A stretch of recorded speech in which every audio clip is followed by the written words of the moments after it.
Okay, I think we are live now. So, welcome to this discussion about the role of mental health and wellness in healthcare. My name is Henrietta 𝗢𝗏𝗃𝗏. I'm a biomedical scientist and entrepreneur and the founder and CEO of Objective Recovery that is hosting this event today, and I will be the moderator.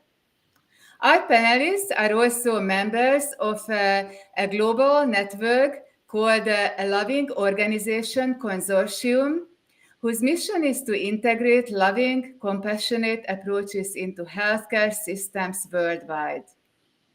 So if you are here today, you probably agree that healthcare is not doing very well, unfortunately. There are many reasons behind this on the individual, collective, and systemic levels. Accordingly, this discussion will have two parts.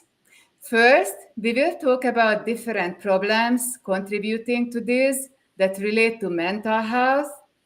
Then the panelists will discuss possible solutions. There will be diverse topics and angles from leadership to culture, individual differences, finance, managing teams, and how we can leverage modern science and technology. We will have time for Q&A in the end, so please put your questions and comments in the chat anytime.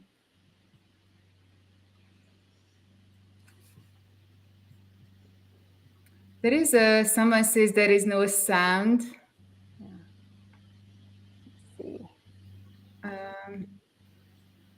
Can we ask them to tell us which maybe network they're watching us on, if it's LinkedIn or if it's YouTube? Yeah. Someone from YouTube says no sound, so I have no idea. We are definitely, I think we can hear each other.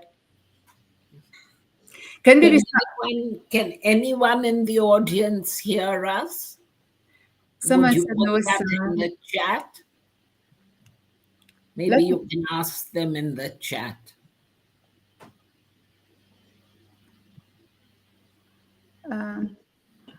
Can maybe one of you check YouTube, go to the YouTube side and see if it goes through? I can do that too. Thank you. Ram just let us know that they're getting sound through YouTube. So hopefully your system will behave shortly and you'll hear us. Okay, excellent. Thank you so much for those that alerted us about the sound. So it seems like we are okay now.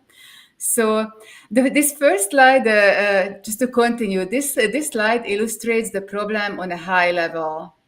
We clearly have a worldwide crisis that involves more than 60% of people saying they have felt stressed to a point where it had impacted their daily life.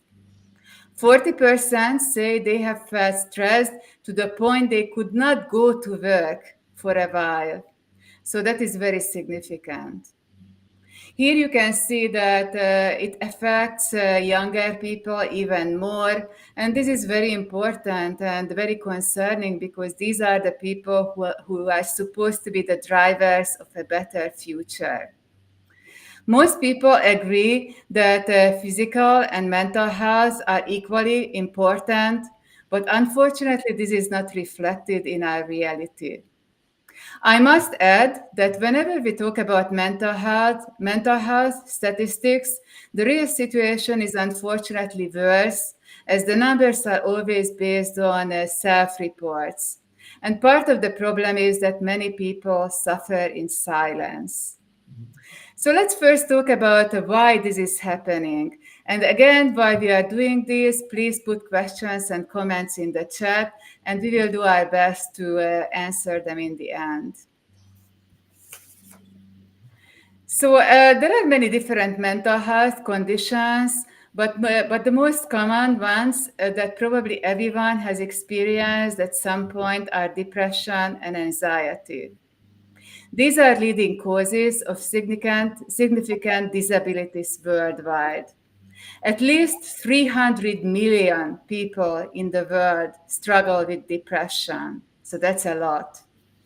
And even if we don't care about people, as a consequence, it causes very significant economic problems due to the loss of productivity.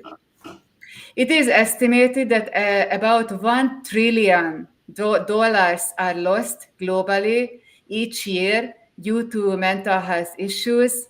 And this will continue to increase if we don't do anything significant and cause deficits. So what is causing this on deeper levels? A big part is a big part of how stressed and disconnected the healthcare system is. I'm a neuroscientist, and for many years I studied the neurobiology of emotion, reward, and motivation. And the studies agree that positive connection or love is a biological reward that serves our basic survival. Even in the brain, everything operates via connections. Disconnection in humans can lead to many different disorders and illnesses. For example, disconnection or lack of love can mimic or cause physical pain. One of the most interesting discoveries of modern neuroscience has been how intricately the pleasure and pain is connected in the brain, so this is not surprising. Lack of emotional safety increases inflammation, and inflammation is now generally quite widely known to be associated with many different physical and mental disorders. Dissatisfaction of any kind can disrupt many different brain functions. And it's easy to see that systems without love and connection will deplete both providers and the patients that we are meant to care for. So let's discuss now a bit more the details of this. So I will introduce the first speaker. Sam, go ahead. Thank you, Henrietta. I'm Sam Shapiro. I'm a former healthcare leader and current leadership coach, consultant, and facilitator, and I'm passionate about helping leaders enhance their well-being and their impact by approaching their work and leading themselves and others more consciously. And today we're talking about the links between feeling well and leading well across all the levels of our healthcare system. And here's what I know from personal experience, from collective experience, and from the research. Leader health impacts system health. So if you're sitting here thinking, but I'm not a formal leader, I'd love to challenge you on that, because everyone in this room is a leader. Leadership is not a job title. It's a way that we take responsibility for our impact in the world, which means you're here. You're here because you want to have an impact. You're a leader in our book. And each of us has a meaningful impact on the people that we connect with and the systems that we live and lead and work in based on how we show up, which has everything to do with how well we are. So our impact can be healing, it can be harmful, and when we aren't well, our impact is rarely the one we intend to be having. And the only way our mission thrives, of course, is if we do. Right now, this epidemic we're facing of burnout and moral injury and just bone deep soul level exhaustion in our healthcare community puts our well-being and our mission at risk. Next slide, please, Henrietta. Okay, awesome. So this is a cycle I've seen play out countless times, both in myself and in the leaders I've gotten the privilege to lead beside and serve in my practice. So when we do not have capacity to see or take ownership of our own internal blind spots, this leads to unconscious habits that in turn, unconscious habits of mind and behavior, which create unconscious outcomes, not the ones we're here to create, the ones we're creating by mistake, by accident. And those outcomes, of course, then contribute to system and people and culture harm at every level, right? And we are included in the people we're harming when we're doing this, right? So I'm curious, I'd love for each of you to just reflect for a moment, where have you seen this cycle of unconsciousness play out in your own life, your own well-being as a person, the well-being of your team, your organization? And where might some unacknowledged blind spots still be keeping you from showing up the way that you want to, in service of what you really care about, what you're on the mat for as a leader? Next slide, please. All right, so one of the places I commonly see this cycle of unconsciousness show up is in the prevalence of burnout at the individual, team, and system level. And I want to be really, really clear. Burnout alone is not the problem. Burnout is a symptom of an underlying disease that has causes that are both external to us and internal to us. So at its core, burnout is about a couple things. It's about systems that have forgotten people, and it's about people who have forgotten ourselves. When we let our relationships to ourselves and our work and other people go unconscious, we don't have the internal resources we need to address the root causes of external harm, whether individual or collective. So a lot of the conversation about burnout now puts a lot of onus on the individual and forgets the system, or puts a lot of onus on the system to evolve to stop harming individuals. I really see this as the bridge that we can be building where we're taking responsibility and holding the system to a higher standard by working together with the resources we have internally. So one thing to say here about the internal drivers of burnout is that our unconscious mental habits make things much harder for us than they already are. So since 2013 or so, I've worked with hundreds of mission-driven leaders struggling with a lot of the same destructive thoughts. I've struggled with them too.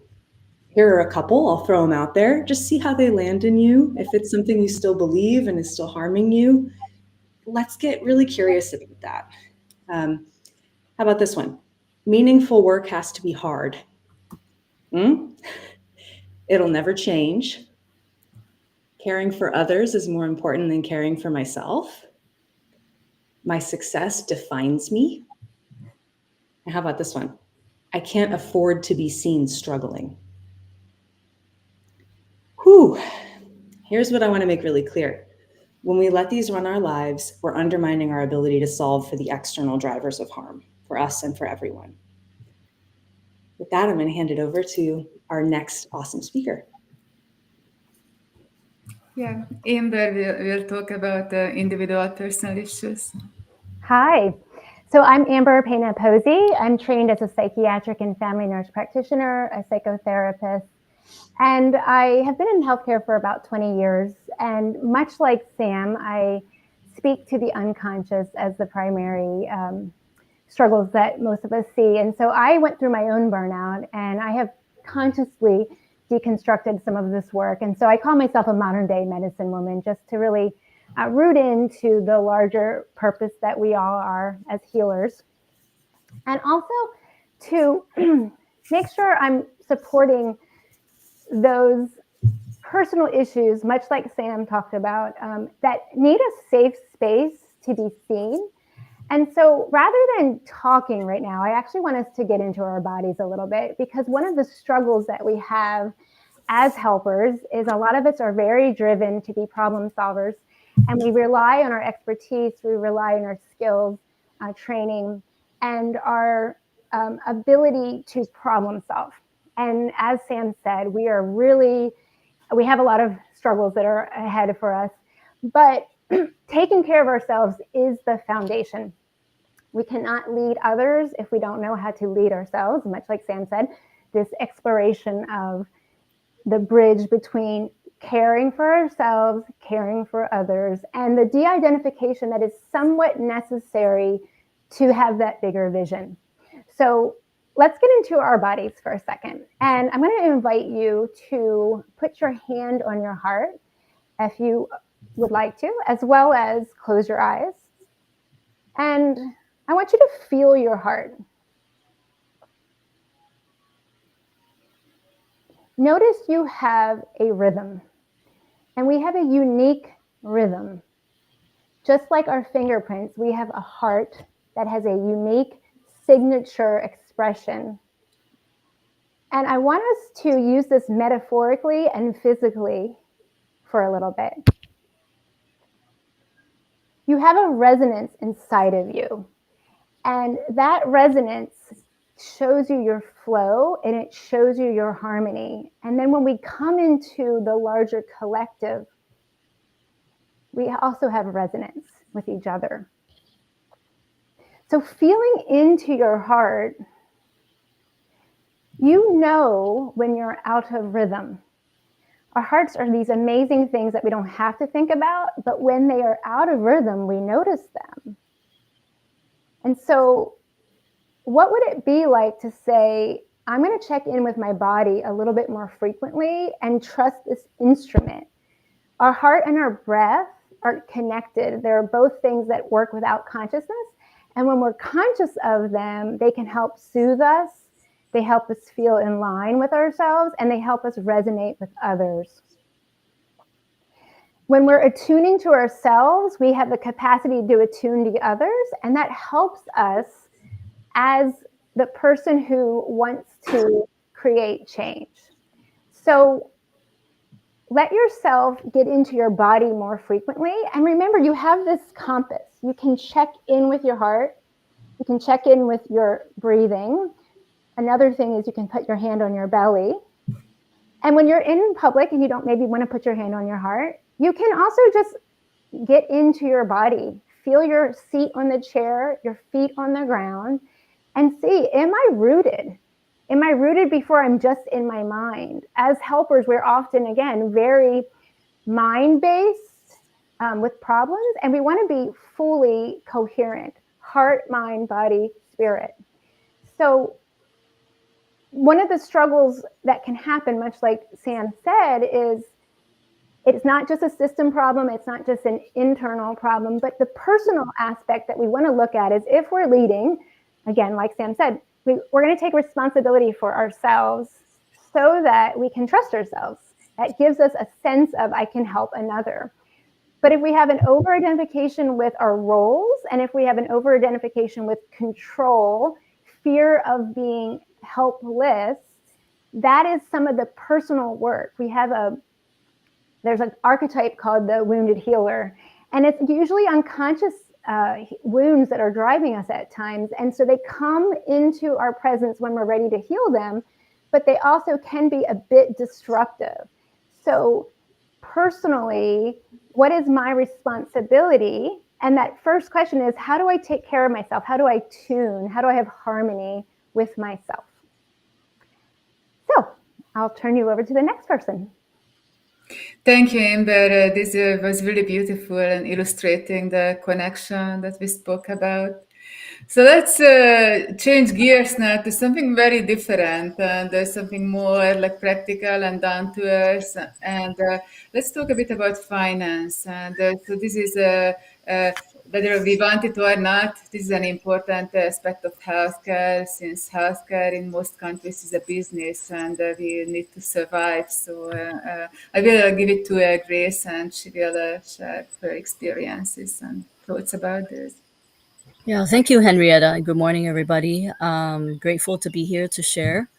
I've been in nursing since 1986 and currently as a nurse advocate in the financial spaces, looking into the questions of how can we educate to empower our population, being the only first world country in the world that bankrupts families when some of our families use our medical system, and medical bankruptcy today causes 70% of the foreclosures and bankruptcy in the United States. So when we're looking at this panel here, the five of us participating, that means 3.5 of us. I'll take myself, Sam, and Amber, plus half of Dr. Zareen out of the picture in terms of those who are impacted, just to show the scale of what we're dealing with on the personal level, on the family level.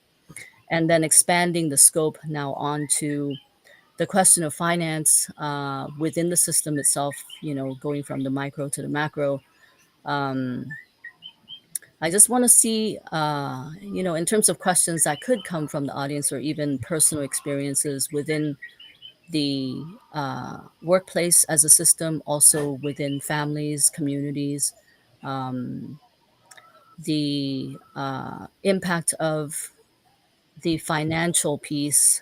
We know in statistics wise, a lot of the times that brings stress, when we are disrupted in some way financially. And what I get to see in the last 40 years as a nurse is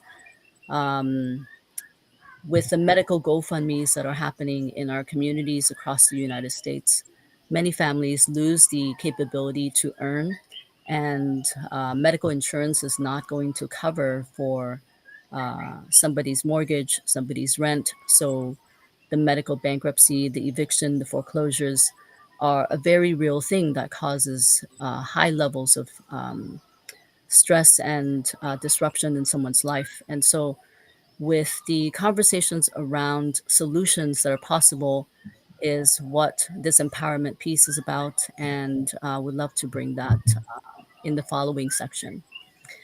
Dr. Zareen, I'm going to pick on you for a moment. Certainly. I know you and I have had conversations and talking about even personal family members who have gone through illness and impacted by that financial stress. Would you mind sharing some of these instances?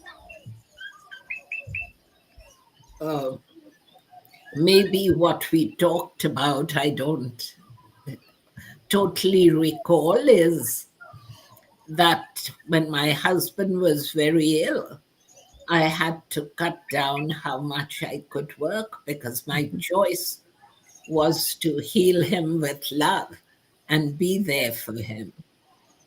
And I would make that choice again, but it did have a financial impact. And that was challenging. But I feel I have a different belief about the world, and I feel blessed by what I seem to sacrifice for love then. So maybe I view this a little differently from hard finance people, but my faith in love is tremendous. But please continue. Tell me when you're done. So, yeah, and that is the heart piece that we all sense, right? Coming from being a part of a loving organization, is that we all wish that we could be there for family a lot of the times. But today, you know, our culture is one where 50% of families have to survive on 2 incomes in order to make it in the world, in the United States. And in situations like yours, even though coming from an Asian culture, I would love to be there for family. As a single mom, you know, I'm the only person that is providing for the family. So the financial stress piece is very real. And I'm going to hand it over to you now. Maybe just I would add one thing is that we are on kind of social media right now, and part of the reason why I think it's so important to discuss topics like this, the finance, especially personal finance issues, is because we live in this world, this virtual world, when everyone online just wants to show our best. And we don't usually, money and finance is unfortunately still often considered a taboo topic, and it should not be in that way. It should be just like any other topic, but it takes a while for everyone to be more comfortable. So let's move on to talk about more the larger picture and how all this affects teams and leadership. So Dr. Zareen, please. Thank you, Henrietta. I'm 𝗢𝗯𝗷𝗲𝗰𝗁𝗲𝗏. I come originally from India. I'm a senior leadership coach, a facilitator of cross-cultural and diverse teams, and have been a communication trainer for healthcare professionals in the US, Sweden, India, Germany, and trained teams and leaders in 30 different countries. And I think one basic that we all agree on is that, Henrietta, if we can move on, there are many barriers to creating and maintaining a caring, respectful, kind, and loving environment. And we don't only need that for the patient. What I've put first is If we support professionals who are healing others, they need to feel cared, supported, and appreciated. And that somehow failed during the pandemic, particularly when everyone was stressed. And how can you create a nurturing, gentle, and loving environment around patients so they have the best opportunity to heal, that they don't feel depressed, that the depression doesn't affect their immune system, etc.? If you yourself are suffering, either because of mental health issues or leadership putting pressure.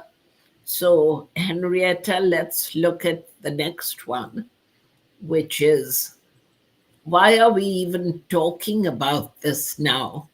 We know that all human beings flourish better when loved, especially when they're under distress, as patients generally are.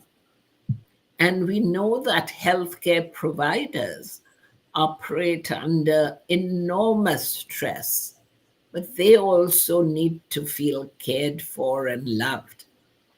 If I could see you, I would ask you to put up your hands, being healthcare providers, many of you, whether you feel really cared for and loved in your work environment, and do you make those you work with or treat feel really loved and nurtured? Because an NIH study found that 64% of healthcare providers had experienced what they called unkind behaviors from co-workers or patients. 64% is pretty high. 38% felt and admitted they had failed to connect at a personal level with the team or patient. And that doesn't tell you about the blind spots that you talked about a little while ago, which is most people don't even realize they are not connecting. The other person feels it. How can we sense that better? 36% reported experiencing rudeness. 35 said others had poor listening skills. They're not aware of their own. And 95% of patients said they switched to a kinder PCP. So kindness does matter and it does affect your work. Henrietta, please. So let's consider, in healthcare settings, diverse people, whether they are diverse professions, the nurse, the assistant, the physician, the specialist, are put together to collaborate precisely on life-critical issues with almost no orientation to each other's ways as humans or feelings, and very limited opportunity to learn about the other, their values, their perceptions, the cultural filter, and what they might have experienced or experiencing in their own life as individuals. Many burnt out and dissatisfied health workers do not feel loved at work. Henrietta, thank you. So I believe that each of us has an individual cultural filter that has been conditioned by our life experiences, and what we have concluded. And that is known in the first box here only to ourselves when we are communicating. That's our intention. We send it through our filter It goes through the other person's filter. We are unaware what's behind that. So what's meant, what's sent, and what's eventually understood, we may never know. And with a healthcare and patient relationship, or a healthcare to healthcare relationship, this can be life-threatening. So, Henrietta, please. We'll address these later, but let's think. Healthcare providers have to make quick assessments of a person, their culture, their medical condition, and connect in that split second without any orientation.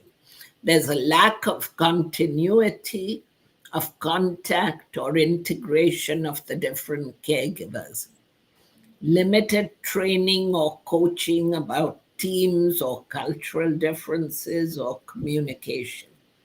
And insurance and policies limit the one-on-one time you can spend.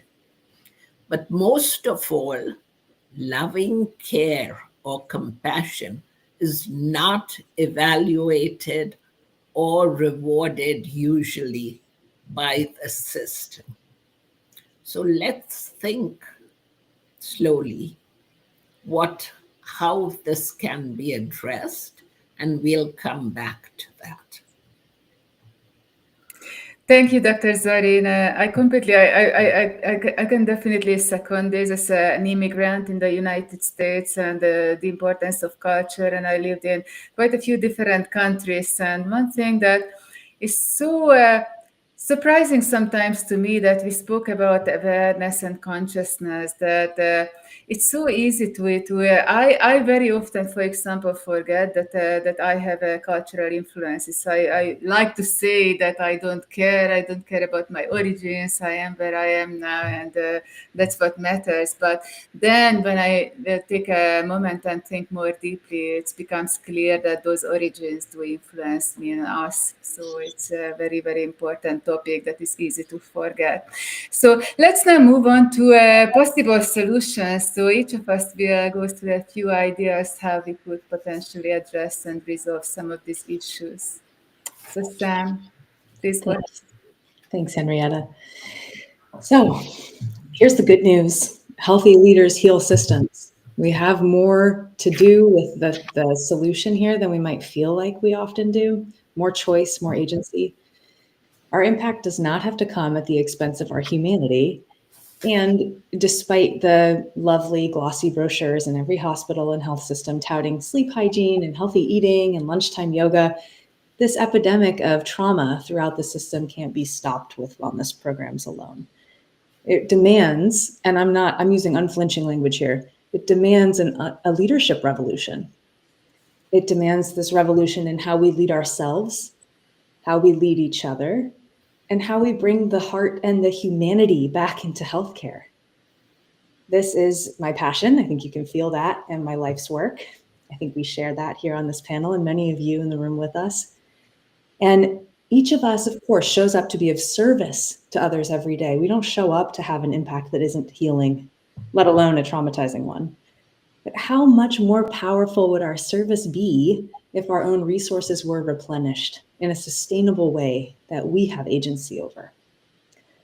So we'll talk about that now. Next slide, please. Here's how I see it. No matter where we sit in our organization, our work to change the world starts from within. Let me be clear, though. Self-care is not a substitute for system change. It is not. But it does resource us to advocate for it. This is a struggle. We got to show up with our resources. And here's this cycle reconfigured as a more conscious one. Once we see ourselves more clearly, we can choose to lead ourselves differently, right? Like Amber and I have been speaking about today. This enables us to lead others differently, to lead them more effectively, to lead them with more love and compassion and consciousness. And this in turn contributes to our broader system's ability to move toward meaningful change. It's also really critical to acknowledge that sustainable change requires work on psychological safety, culture transformation, and leadership team dynamics at the system level. These things can happen in parallel. How on earth, though, are we to change the system if we don't have the inner resources to show up? Next slide. So here are some ideas. Each of these strategies comes from a place of knowing that when we feel better, we can do better. We can take the action that's needed in order to heal the systems in which we live and work. So I'm making an assumption here. I think it's a safe one. We've all been a part of change initiatives that have sounded really, really good and then died on the vine. Take a moment to reflect for yourself on how the health and consciousness of the leaders at every level involved might have made a different outcome possible. So it's not all about the systems or all about the individuals, but how we as individuals are a part of the system.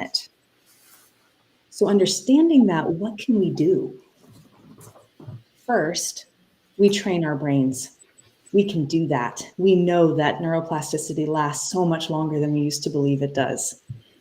So we train the brain so that it can access deliberate calm, that sense of tuning into our own rhythm Amber helped us to connect to, no matter what's happening around us, so that we can make choices aligned with our values instead of choices from unconsciousness and reactivity or judgment from trauma. And we build our own mental fitness so that we can consciously use our strengths in service of what we're hoping to make happen in the world. That way, the strengths that so often cut both ways, when they're unconscious, they harm. When they're conscious, they can heal and support. They're of benefit to us and to everyone around us. And just as importantly, I think it's on each of us to develop our own skills as a coach. Now, what is a coach? A coach is somebody who is not just thinking about the outcome. Did we win? Did we lose? Did we check the box? They're thinking about, how's the team? How's everybody doing? Are we all moving towards something that matters? Bringing our best to that, right? So developing our ability to come from that place in the way that we lead ourselves and others is essential, because it helps us develop ourselves and our teams to be creative and resourceful and co-creators of change, which means that change stands a chance of lasting. I'll hand it over to my next colleague. Thank you. Thank you, Sam. This was beautiful. So Amber now will share with us a few maybe ideas and methods how to achieve we can create a more nourishing experiences environments. Yeah, and I love to use the word nourishing. Most of my work had been tied in the past with eating disorders. So it's really a metaphor, again, of soul hunger, soul tiredness, that I felt like was really helpful for me in my own exploration of seeing my symptoms of burnout, and like, where wasn't I fulfilling my needs? Where was I starving myself metaphorically? And what I see for a lot of the people that I support who are visionary leaders, and this harmony of having your vitality along with your vision and not being so identified with the achievement culture, the success culture, but really loving your natural capacity to have productivity, performance from presence rather than a productivity performance model of pressure and everything's an emergency. So as healthcare providers, hopefully we know the difference between emergency and our bigger vision of how to get there. And a lot of us have talked about preventative health for a long time, and it's never really come to fruition. But I think because we are in these reckoning of healthcare, it's becoming more and more paramount that we have to learn how to be actual role models of health and well-being, not just the experts. You know, again, this disembodied mind that can be really fulfilling when you have knowledge, but again, that full wisdom. So one of the questions I often ask people is, who are you if you're not allowed to use your roles? And I don't just mean your role as a professional, I mean your role even as a partner, a parent. Who are you? You're bigger than roles. And when we're really going into this compassion-based, love-based self-exploration, it's more than even self-improvement or self-growth. It is truly exploratory. There's a way of letting ourselves not be so agenda-focused so that we can actually pull back, and natural solutions, the wisdom of the heart, the wisdom of the intuition, come with our expertise, with our training, with our problem-solving capacities. That is encouraging, it is uplifting, and it moves us from, again, stuck to the capacity to say, I have resources, I have harmony with others. It helps us also learn how to navigate with open-hearted versus wanting to just be with like-mindedness. And in this divisive world that we're in, and what we saw with 𝗟𝗡 talking about a lack of kindness, a lack of consideration, even amongst colleagues, professionals, people with ethics, it's required that we change. And so who are you besides being in your role? This is part of us bringing back our humanity. A self-exploration, and then also a team exploration, an organizational exploration over just an improvement, trusting that improvement will come, trusting that growth comes. And then again, making the unconscious conscious is a really important part. We talk about it in therapy all of the time, but this is not just a therapeutic concept. It is really, it gives us freedom.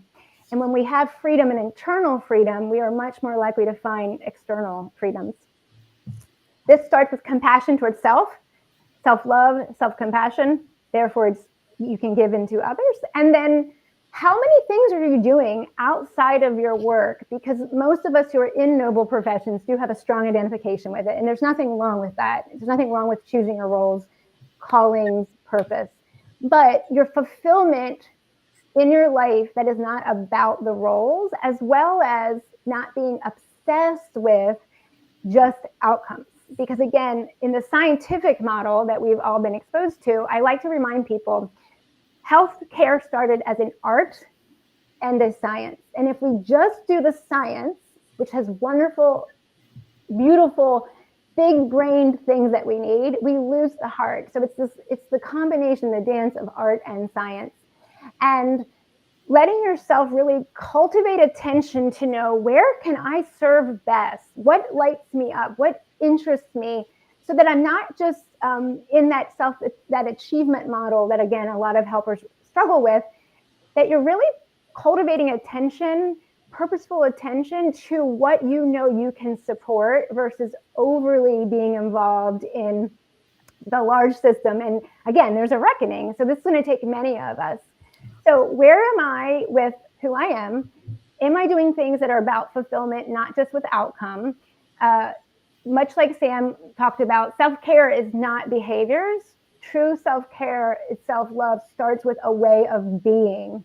And one of the things I like to really talk about, I work with something called the Creative RX, is there is that combination of mental fitness for sure, but also creativity. We are natural creators. And if we think creativity has to have an outcome, such as, say, an artist, we may never allow ourselves to really play, to create, to experiment. And when we're early learners, we know that's really required. And as we get further along in our careers, sometimes that playfulness, that experimentation, that creativity can get overwhelmed. So where are you putting creativity in your life, in your work and in your life? So that you can be nourished as a human, working with big, complex struggles, watching heartbreak, watching pain, feeling compassion and not cutting yourself off, but also not being overwhelmed, and really then being able to support yourself as you have financial capacity to take care of yourself and support others who are in times of need. And with that, I believe it might be Grace next. So thank you. Thank you, Amber. I can definitely relate to this on a very deep personal level. So the achievement culture, this was actually the main reason why I suffered with so many mental health issues earlier in my life, that caused many years, over a decade, to resolve, and it, denying our needs. That in turn we won't be able to, if we don't take care of ourselves on those levels, we won't be able to produce, and then it feeds back into the cycle. So it's this like Yeah, this vicious. cycle. So okay, let's move on to move back to Earth a bit and talk about finances. Grace, please. Yeah, so I love how Sam started the solution space, right? Bringing the good news. So on the financial end, there are solutions that are already currently available. And so my work in terms of translating that into the real world is in educating grassroots wise, yeah, on the individual level, understanding, from a simple framework of the hierarchy of needs, that if currently our modern living, where all of our basic needs are tied to money, that has to be the foundation that needs to be solved on the individual level, through understanding, through empowerment, through education, to know what tools are out there. And then from there, and I see Kavan talked about that freedom piece, right? And I know, Sam, you also mentioned that agency piece is so powerful.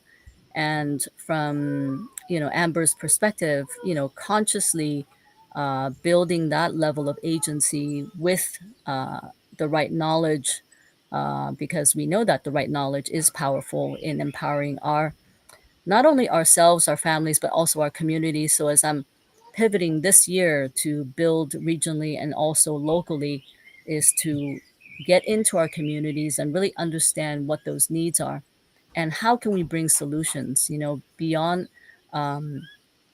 This panel is a loving organization, is the work that you do too, Henrietta, in objective recovery, and each of our work within the sphere of our networks, to bring these types of understanding, to know that it is requiring and asking for a holistic approach where it is mind, body, spirit, and integrating this financial wellness piece. And I'm going to pass it on to Dr. Zareen, so we'll have some time for questions. Thank you, Grace. Thank you. Before moving on to cultural differences, I want to re-emphasize, Henrietta, you mentioned the countries people come from. To me, cultural differences are between any two individuals. So even if they're two American physicians, same profession, they may have very different cultural filters. And certainly when you're lying down there as a patient and you have healthcare providers, they are very different filters. So keeping that in mind, let's just look at some of the differences that we may want to orient people to. Different concept of time and commitment to schedules. Think of that in the healthcare environment. Leaders need to orient people to what they mean by that. Some people have difficulty with candid, direct communication, and others may be hesitant to give caring and candid feedback. So you need to foster a team in the healthcare environment where anyone can give or ask for feedback and express their needs in ways that everyone wants to support. That's really a loving environment, a compassionate environment that helps us give our best. There's some people who may not want to communicate bad news soon enough, and that's really critical in the healthcare environment. And people may have different approaches to hierarchy. I do a lot of my work in the corporate world and some in the healthcare world. And you would be surprised that there is much more autocratic leadership in the healthcare work and much more collaborative team leadership in the corporate world, contrary to what we think. There's also the fact of not knowing if a message to do something has been accurately understood and whether there's a commitment. And for compliance with patients or for whoever is helping the patient, that's a critical issue. So what is the solution for this? Next slide, please.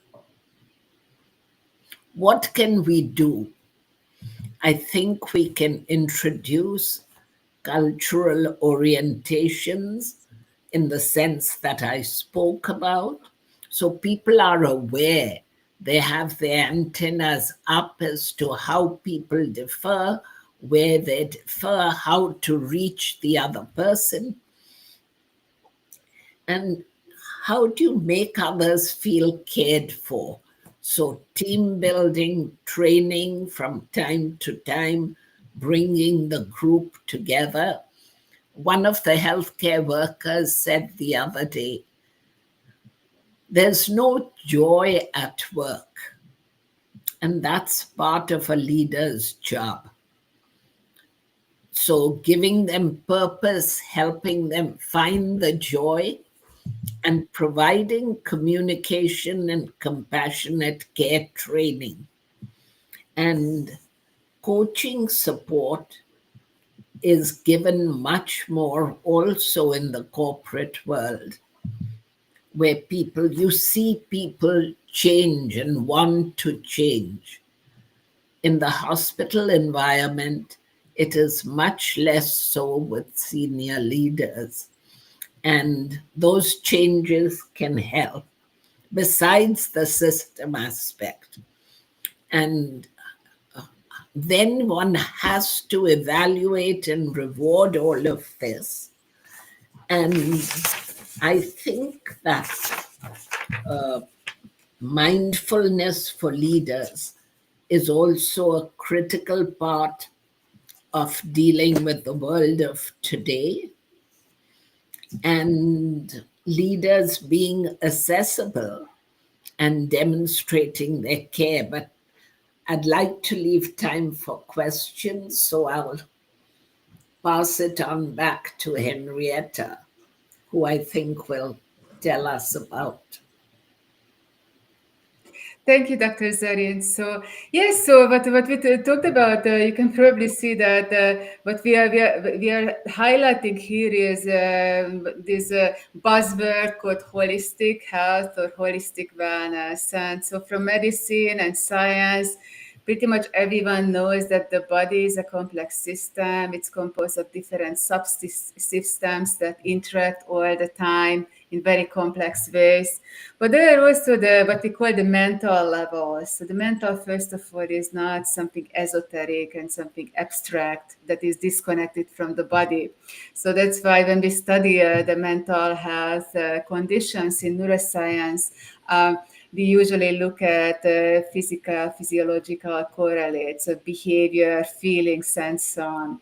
So it's very important to address. So what holistic wellness means is basically satisfying the different dimensions of wellness. The emotional level, we have to be fulfilled. We have to feel fulfilled in our professional life.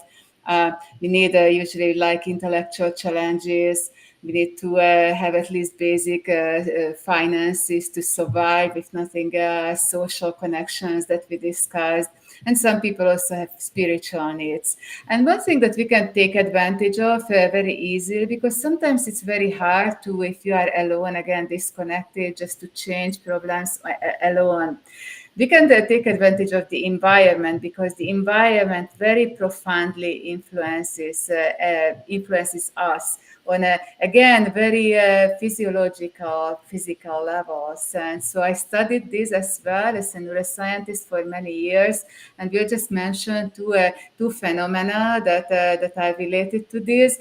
So the environment and life experiences affect us in every second on the level of how our genes function. We cannot change usually our genes. What we inherit is what we inherit, but we can influence how those genes function, how they are expressed, and so on. So this is what we call epigenetics, means above the genome. And there is this other area known as neuroplasticity, which is basically the ability of the nervous system to change on function, connection levels. And this is also influenced every second, even when we are not aware of it, by the environment and interpersonal connections, interactions, and so on. So it's very important to use our environment proactively and create environments that are conducive to positive experiences and change.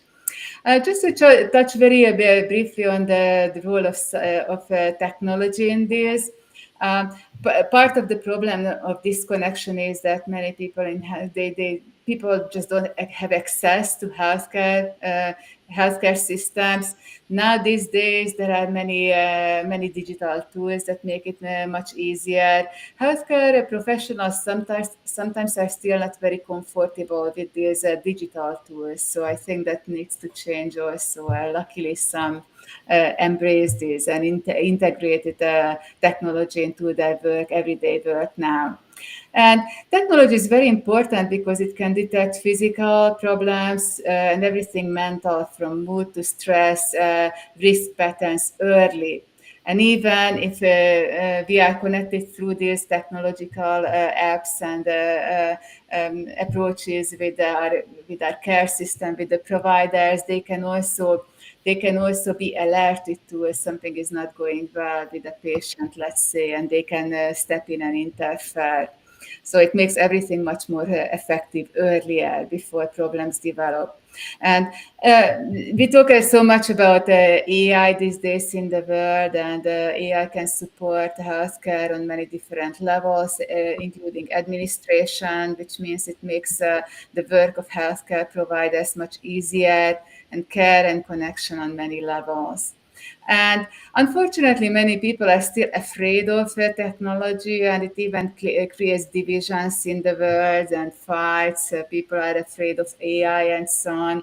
But it's important to keep in mind that it's our job, the creators of this technological system, to create systems that are ethical. And by doing so, we can together we can empower humans, not replace them. So I very much like the old concept of augmented intelligence instead of AI versus humans. And there are many other technologies and scientific approaches that can support holistic wellness. I'm a big fan of the use of biomarkers. It's still very, very limited in everyday healthcare. But I work, for example, with many companies that are developing approaches to even take the use of biomarkers to the home, to our everyday home. So creating devices that can detect if something is malfunctioning in our bodies in different ways, and then this can connect to the provider. So we can communicate even when we are not speaking, simply by looking at the data. I'm also very big fan of disciplines like functional and lifestyle medicine. Because these are disciplines that view health and wellness in this holistic way. Unfortunately, at least in the United States, many health insurances still not cover these approaches, these types of doctors, so that has to change. And there are also many other regulations that I think needs reforms. One of my pet peeves is the sad fact that still in many regions, healthcare providers, if they have mental health issues themselves, they can lose their license even if they are in treatment. If it becomes known, gets on their health records that they are in treatment for a mental health condition, which is extremely archaic and very sad. And we definitely need to change this on the level of the law and regulations. So this is what we wanted to cover today. So we can now, if I will look if there are some questions. If you have questions from the audience, it's still time. We still have a few minutes to please put them in the chat and we can address them. Maybe just let me look through quickly. I didn't see any. I just saw lots of comments, kind of applauding some of what was being said. But I wanted to just go along with you real quick, Henrietta, while you're looking, just that part about reforming outdated regulation. Particularly as a provider, I felt, for me, I was private practice, and I felt so much shame and stigma about being burned out. As a psychotherapist, particularly, like I know how to prevent this, right? And so I think that wasn't even dealing with some of the harder things, such as addiction, suicidality, but it's a huge problem in healthcare. And much like Dr. Gosh, I'm blanking out all of a sudden to say your last name, Zareen.